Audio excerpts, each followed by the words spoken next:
जैसे जैसे उम्र गुजरती है, ये एहसास होने लगता है कि माँ बाप हर चीज के बारे में सही कहा करते थे। 2 चीजों पर नियंत्रण होना बहुत जरूरी है। आमदनी ठीक ना हो तो खर्चों पर, और जानकारी ठीक ना हो तो शब्दों पर।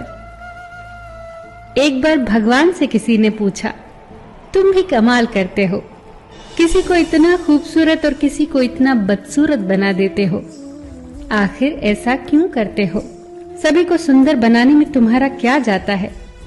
भगवान ने मुस्कुराकर कहा, मैं जब मिट्टी गूंथता हूँ तो सुंदरता और कुरूपता का अनुपात सभी के लिए बराबर ही लेता हूँ, पर किसी में सुंदरता बाहर रह जाती है और किसी में भीतर। हमेशा इन्हीं ब्रांडेड चीजों का इस्तेमाल करें।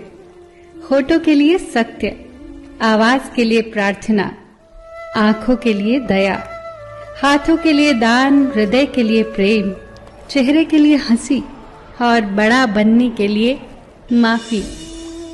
आपको हर वक्त पता होता है कि आपके पास कितनी दौलत है, लेकिन आप ये बिल्कुल नहीं जानते कि आपके पास कितना वक्त है। मैं खुश हूँ इनकी वजह से, मैं उदास हूँ उनकी वजह से। मन की स्थिति का जिम्मेदार दूसरों को ठहराकर हम अपनी शक्ति को भूल जाते हैं। अब से ये कहिए, मैं उदास हूँ, नाराज हूँ, खुश हूँ, सिर्फ अपनी सोच की वजह से। जब कोई दुख आए तो उसे स्वीकार करके देखो। छोटा मोटा दुख प्रयोग करके देखो, स्वीकार कर लो। ऐसा सोचो ही मत कि मेरे ऊपर कोई विपदा आ गई है। ऐसा सोचो ही मत कि परमात्मा मेरे साथ अन्याय कर रहा है। शिकायत लाओ ही मत, गिला शिकवा लाओ ही मत। इतना ही जानू कि मैंने कुछ दुख बोए होंगे, इसीलिए फल काट रहा हूँ। गांव में नीम के पेड़ कम हो रहे हैं और घरों में कड़वाहट बढ़ती जा रही है। जुबान में मिठास कम हो रही है और शरीर में शुगर बढ़ती जा रही है। किसी महापुरुष ने सच ही कहा था कि जब किताबें सड़क किनारे रखकर बिकेंगी और जूते कांच के शोरूम में बिकेंगे, तब समझ जाना कि लोगों को ज्ञान की नहीं, जूतों की जरूरत है। भगवान श्री कृष्ण कहते हैं कि कोई भी व्यक्ति आपके पास 3 ही परिस्थितियों में आता है, भाव से, अभाव से या फिर प्रभाव से।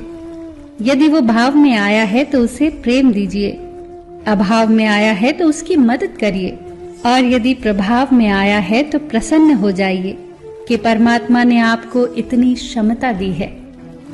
ये जिंदगी है जनाब, कई रंग दिखाएगी, कभी रुलाएगी तो कभी हंसाएगी।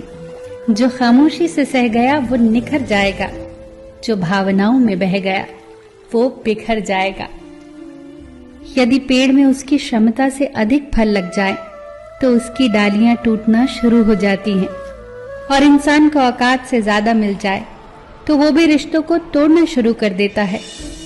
नतीजा, आहिस्ता आहिस्ता पेड़ फल से वंचित हो जाता है और इंसान रिश्तों से। ध्यान से सोचना इस बात को। पैसे हैं तो रिश्ते कम हैं, रिश्ते हैं तो पैसे कम हैं, दोनों हैं तो सेहत कम है, तीनों हैं तो जीवन कम है। कहीं कुछ है तो कहीं कुछ कम है। सब कुछ मिलना बहुत कठिन है।